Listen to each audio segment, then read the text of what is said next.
ఉద్యమకారుడు CPM party జాతీయ ప్రధాన కార్యదర్శి సీతారాం ఏచూరి అందరికీ ఆదర్శప్రాయుడని ఏపీడబ్ల్యూజేఎఫ్ జిల్లా కన్వీనర్ వరదరాజులు జయరాజ్ బాలసుబ్రహ్మణ్యులు అన్నారు. చిత్తూరు నగరంలోని గాంధీ విగ్రహం వద్ద సీతారాం ఏచూరి మృతికి సంతాపం తెలుపుతూ ఆయన చిత్రపటానికి పూలమాలలు వేసి ఘన నివాళులర్పించారు. ఈ సందర్భంగా మాట్లాడుతూ కమ్యూనిస్ట్ భావజాలాలను విస్తృతపరుస్తూ జర్నలిస్టులకు ఆదర్శంగా నిలిచిన ఏచూరి నేటి యువ జర్నలిస్టులకు ఆదర్శమన్నారు. ఆయన అడుగుజాడల్లో నడుస్తూ ఏపీడబ్ల్యూజే ఫెడరేషన్ ఆధ్వర్యంలో జర్నలిస్టుల సమస్యలపై పోరాటాన్ని కొనసాగిస్తామని స్పష్టం చేశారు. ఈ కార్యక్రమంలో సంఘం నాయకులు కో కన్వీనర్ జయప్రకాష్, కృపానందరెడ్డి, కేశవులు, వీరరాఘవులు, దినేష్ ధరణి, కుబేరన్, నాగరాజ్, మురళీ, సత్యం ప్రసాద్ తదితరులు పాల్గొన్నారు.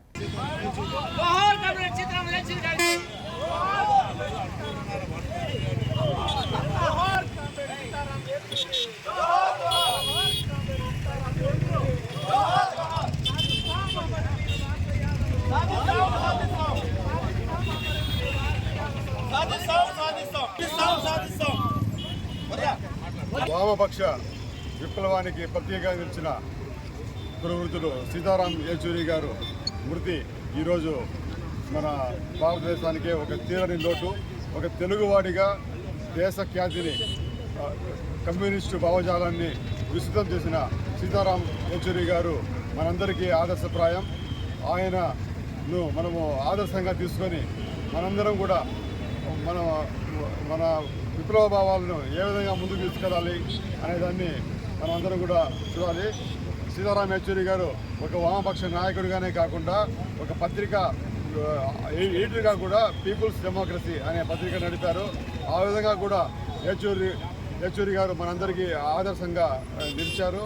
సీతారాం ఏచూరి గారి మరణం తీరని లోటు.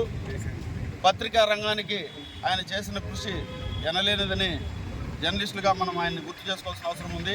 పీపుల్స్ డెమోక్రసీ పత్రిక ఎడిటర్గా ఆయన ఇప్పటికి కూడా తన సేవల్ని అందిస్తున్నారు. అంతేకాకుండా ఎన్నో వ్యాసాలు రాసి ఎన్నో పుస్తకాలు రాసినటువంటి ఘనత కూడా ఆయనకి దక్కింది. కమ్యూనిస్టు భావజాలాన్ని విస్తృతపరచడంలోనూ విప్లవోద్యమాన్ని ముందుకు తీసుకెళ్లడంలోనూ ప్రపంచ దేశాల్లో కూడా నిజంగానే మన సీతారాం ఏచూరి గారు అగ్రగణ్యుడు. జాతీయ ప్రధాన కార్యదర్శి సీతారాం ఏచూరి గారు అనారోగ్యంతో మృతి చెందడం జరిగింది.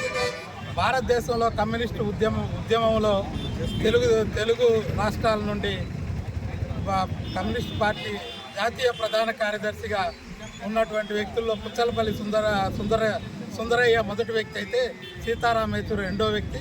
సీతారాం ఏచూరి విద్యార్థి ఉద్యమం నుండి కమ్యూనిస్టు పార్టీలో ఉంటూ కార్మిక నాయకుడిగా భారతదేశ ప్రధాన కార్యదర్శిగా 3 పర్యాయాలు ఎన్నిక కావడం జరిగింది. భారతదేశంలో విప్లవోద్యమాన్ని నిర్మించడంలో కీలక పాత్ర పోషించినటువంటి సీతారాం ఏచూరి మృతి చెందడం అనేది ప్రపంచ కమ్యూనిస్టు ఉద్యమానికి తీరని లోటు.